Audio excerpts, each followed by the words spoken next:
I'm Annie Perconti, and I'm the clinical director at Evolve Indy. Partial hospitalization is a level of care for substance use here in Indy. What we do is we provide 6 days a week of 6 hours of clinical care for our clients. It's a step between intensive outpatient and residential.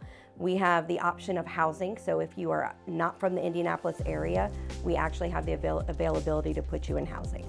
So some people ask the question about what the difference is between detox residential and partial hospitalization. Detox residential is a higher level of care where you are staying in a hospital. Detox is when you need a medical facility because you are going to need a medical detox for your substance use. And residential is within the same setting where you are there 24/7 and you do not go home.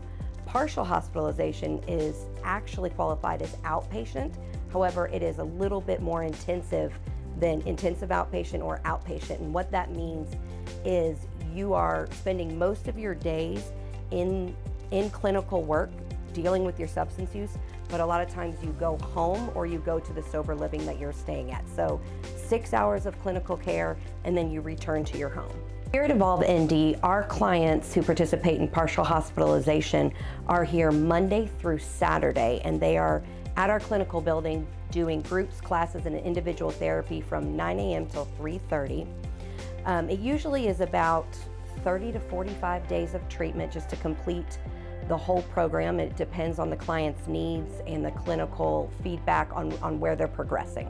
When you're looking for partial hospitalization options for yourself or loved ones suffering from substance abuse, some of the things that I would keep in mind is dual diagnosis facilities, so a place that has clinicians that can treat substance use as well as mental illness, because they go hand in hand. A lot of time we can't tell if it's the substance use or if it's the mental health right off the bat, so we need people who are trained to do both.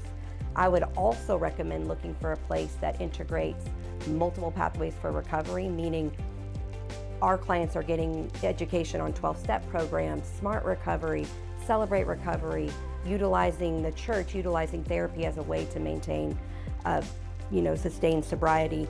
And another aspect I would look at is the availability of whether or not there's housing. That is only important if that's what you need. But if you need that, you need to be aware of where the housing is located and if it fits your personal needs. If you or a loved one is struggling with addiction, please don't hesitate to reach out to our admissions department at Evolve Indy.